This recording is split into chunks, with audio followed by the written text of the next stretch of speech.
बटेंगे तो कटेंगे देशाचा इतिहास राहिला। योगींच्या विधानाला फडणवीसांकडून दुजोरा, तर आपण वेगवेगळे झालो तर कटेंगेही फडणवीसांचं विधान। योगी आदित्यनाथ लोकसभा निवडणुकीत त्यांच्याच राज्यात हरले। योगी आदित्यनाथ यांचं बटेंगे तो कटेंगे युपीतच चाललं नाही, महाराष्ट्रात तर अजिबात चालणार नाही, राऊतांचा निशाणा। बटेंगे तो कटेंगे आम्हाला मान्य नाही, या घोषणेला मी आणि पंकजासह सर्वांनीच विरोध केला, अजितदादांची प्रतिक्रिया। बटेंगे तो कटेंगेचा विरोध करणाऱ्यांना बहुतेक त्याचा अर्थ समजू शकला नाही किंवा त्यांच्या वक्तव्याचा वेगळा अर्थ काढला गेला असावा। अजितदादा पंकजा मुंडेंवरील प्रश्नावर फडणवीसांचं उत्तर। शरद पवारांच्या पत्रामुळे 2019 मध्ये राष्ट्रपती राजवट लागू झाली। देवेंद्र फडणवीसांचं एका वृत्तपत्राला दिलेल्या मुलाखतीत वक्तव्य, हे सर्व शरद पवार यांच्याच सूचनेनुसार ठरलं होतं, फडणवीसांचा दावा। भाजपची सत्ता असूनही जर माझ्या सांगण्यावरून राष्ट्रपती राजवट लागत असेल तर फडणवीसांनी माझं राजकीय स्थान ओळखावं। राष्ट्रपती राजवटीबाबत फडणवीस यांच्या दाव्याचा शरद पवारांकडून समाचार। 2.5 वर्षांपासून फडणवीसांना खोटं बोलण्याचा रोग, यामुळे महाराष्ट्राचं नुकसान, संजय राऊतांचा फडणवीसांवर निशाणा। 2019 मध्ये भाजपसोबत जाण्यासाठी जयंत पाटील, राजेश टोपेसह इतर आमदारांनी सह्या दिलेल्या नाशिकमधील सभेत अजित पवारांचं विधान। सत्ता स्थापनेसाठीच्या बैठकीत अदानी होते, चुकून बोललो असेल, सरकार बनवताना उद्योजकांचं कामच नसतं, अजित पवारांच्या वक्तव्यावरून घुमजाव। ठाकरे सरकार पाडण्यासाठी गौतम अदानींचा पैसा वापरण्यात आलाय, मोदी आणि अदानी एकाच नाण्याच्या दोन बाजू, राऊतांचा घणाघात। मी महायुतीचा मुख्यमंत्री पदाचा चेहरा नाही, तर प्रोटोकॉलनुसार नवीन मुख्यमंत्र्यांचा निर्णय भाजप संसदीय मंडळ घेईल, फडणवीसांचं एका वृत्तपत्राला दिलेल्या मुलाखतीत वक्तव्य। देवेंद्र फडणवीस सध्या गोंधळलेल्या मनस्थितीत, ते ज्युनियर एकनाथ शिंदेंच्या हाताखाली काम करतायत, फडणवीसांना राजकीय भविष्यही काही कल्पना नाही, राऊतांची टीका। देवेंद्र फडणवीसांनी पुन्हा राज्याचं नेतृत्व करावी, सर्वांची इच्छा, कराडमधील प्रचार सभेत उदयनराजे भोसलेंचं वक्तव्य। एकदा गद्दाराला पाडा, तुरुंगात टाकल्याशिवाय सोडणार नाही, ठाकरेंचा सत्तारांना इशारा, तर सुळेंना शिवीगाळ करणारा सिल्लोडचा गद्दार मोदींच्या व्यासपीठावर होता, हेच तुमचं हिंदुत्व आणि संस्कृती आहे का, ठाकरेंचा मोदींना सवाल।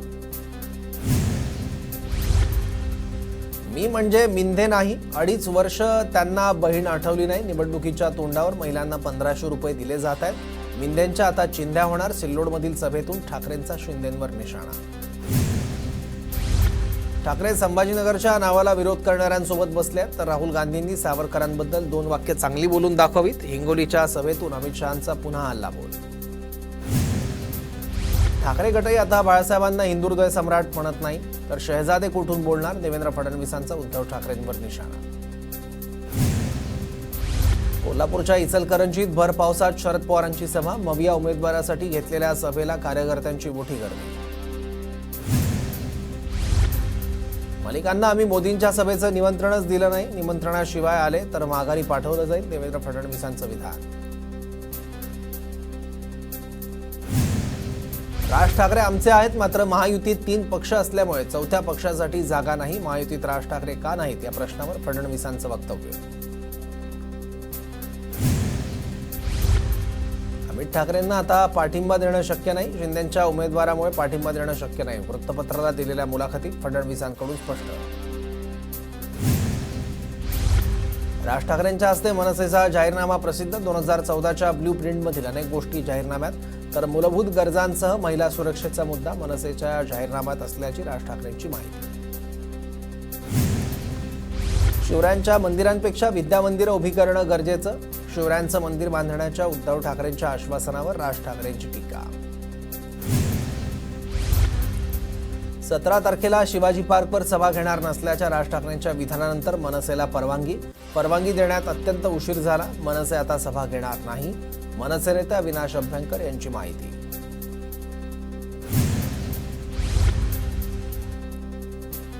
शरद पवार काय आहेत हे मोदी आणि शहांना विचारा, शून्य कर्तृत्व असलेले लोक शरद पवारांवर बोलतात, संजय राऊतांचा राज ठाकरेंवर निशाणा। रिमोट कंट्रोल तुमच्या हातात देण्यापासून आम्ही वाचलो, तर शिवसेना तोडून बनवलेल्या शिंदे गटाचा रिमोट तुमच्या हातात. मोदींच्या वक्तव्यावर महाराष्ट्राची जनता विश्वास ठेवत नाही, राऊतांचा हल्ला बोल. काँग्रेसनं आतापर्यंत ₹1.25 दक्षिणा पण दिली नाही. काँग्रेस लाडक्या बहिणींना काही देणार नाही, अजित पवारांचा काँग्रेसवर हल्ला बोल. भाजपच्या सभेत लाडक्या बहिणींची गर्दी.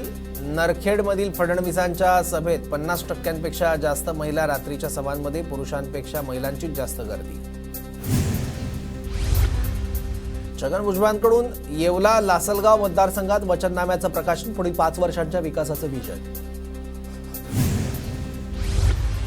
अकोल्यात उद्या होणारी राहुल गांधींची सभा रद्द. अकोला क्रिकेट क्लब मैदानात होणार होती सभा.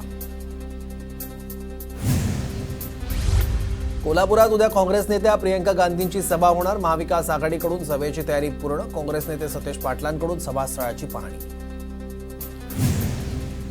दिवाळीत जळगाव एसटी विभाग मालामाल. एसटी विभागाची दिवाळीत 23 कोटींची कमाई. मागच्या वर्षीच्या तुलनेत एसटीच्या उत्पन्नात 4 कोटींनी वाढ. 2014ला युती तोडून भाजपची 100% घोषणा. 100% भाजप अशी घोषणा दिल्यावरच खरा घात झाला. ठाकरे गटाचे खासदार अरविंद सावंतांची भाजपवर टीका. विरोधी पक्षनेते विजय वडेट्टीवारांना दिलासा. वडेट्टीवारांच्या उमेदवारीला आव्हान देणारी याचिका हायकोर्टाच्या नागपूर खंडपीठाने फेटाळली. ज्याने मोठं केलं त्याला रस्त्यावर आणण्यासाठी भाजपशी हातमिळवणी. मिरजमधील सभेतून सुषमा अंधारेंचा शिंदेंवर निशाणा. तर सर्व प्रकरणाचे सूत्रधार फडणवीस होते, सुषमा अंधारेंचं टीकास्त्र. भाजपने सामान्य लोकांना झुकवलं. भाजपसाठी आपल्याला महाराष्ट्र छोडो आंदोलन सुरू करावं लागेल. वर्ध्यातील प्रचार सभेत बोलताना रोहित पवारांची भाजपवर टीका. हिंगोलीत केंद्रीय मंत्री अमित शहांच्या बॅगांची तपासणी. संत नामदेव कवायत मैदानावर हेलिपॅडवर दाखल होतात. निवडणूक आयोगाच्या पथकाकडून बॅगांची तपासणी.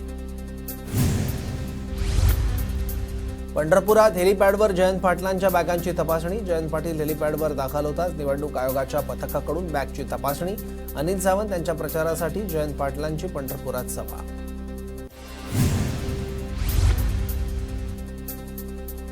रत्नागिरीच्या जयगडमधील JSW हेलिपॅडवर उदय सामंत यांच्या हेलिकॉप्टरची तपासणी. सामंतांकडून निवडणूक आयोगाच्या कर्मचाऱ्यांना तपासणी दरम्यान सहकार्य. जळगावच्या भुसावळ मतदारसंघाचे मविया उमेदवार राजेश मानवतकरांनी घेतली संजय राऊतांची भेट. ठाकरे गट खंबीरपणे तुमच्या पाठीशी. राऊतांचं मानवतकरांना आश्वासन. महाराष्ट्राच्या राजकारणात भाषेनंतर आता हातवाऱ्यांचाही स्तर घसरला. पाशा पटेलांकडून जाहीर सभेत अश्लील हातवारे. रोहित पवारांकडून पाशा पटेल यांचा व्हिडिओ ट्विट. सरोज पाटील यांच्याकडून अनंतराव पवारांच्या आठवणींना उजाळा. अजित पवारांचे वडील अनंतराव पवारांबाबत बोलताना सरोज पाटील भाऊक. सरोज पाटील शरद पवारांच्या बहीण. श्रीकांत शिंदेंचा आज धाराशिवमधील कळंब शहरात रोड शो. तर उमरगामध्ये जाहीर सभा होणार. यावेळी कृषी मंत्री धनंजय मुंडे देखील उपस्थित राहणार. तिरोडा मतदारसंघात विजय रांगडाले यांच्याकडून जोरदार प्रचार सुरू. यात्रेच्या माध्यमातून नागरिकांच्या भेटीगाठी. तर महिलांच्या जनसंवाद यात्रेला उत्स्फूर्त प्रतिसाद.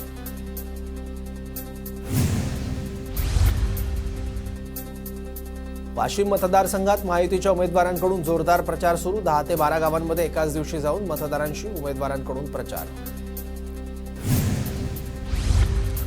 दौंडची निवडणूक ही जनतेने हातामध्ये घेतली आहे. 23 तारखेला आम्हीच गुलाल उधळणार. रमेश थोरातांकडून विश्वास व्यक्त.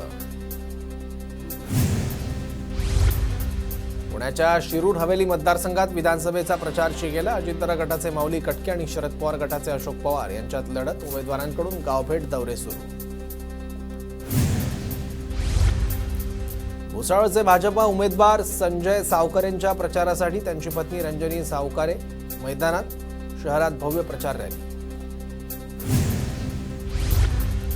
कावरा बावराहून केंद्रावरून बाहेर पडला म्हणजे मत गेलं समजा. कोणी मतदान केलं आणि कोणी नाही माझे एजंट सांगतील. अब्दुल सत्तारांची मतदारांना धमकी. आंध्र प्रदेशचे उपमुख्यमंत्री पवन कल्याण उद्या नांदेडच्या दौऱ्यावर. महायुतीच्या उमेदवारांसाठी देगलूरमधील मिल मैदानावर जाहीर सभेचं आयोजन. करमाळा विधानसभेचे मवियाचे उमेदवार नारायण पाटलांची घोड्यावरून मिरवणूक. प्रचारादरम्यान बीटमध्ये ग्रामस्थांकडून पुष्पवृष्टी करत मिरवणूक. नंदुरबार जिल्ह्यातील शहादा तळोदा मतदारसंघात महायुतीचे उमेदवार राजेश पाडवींसाठी केंद्रीय मंत्री रक्षा खडसेंची सभा. विकास कामांचे दाखले देत रक्षा खडसेंकडून महायुतीचं सरकार आणण्याचं आवाहन.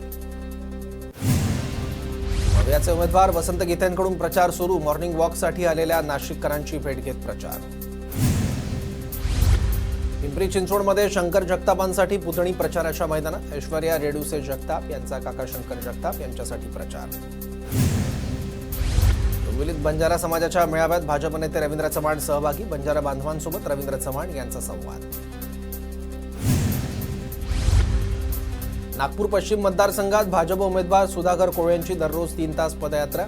मी मतदारसंघासाठी नवा नाही, भाजप कार्यकर्ता ही निवडणूक लढताय. सुधाकर कोळेंची प्रतिक्रिया.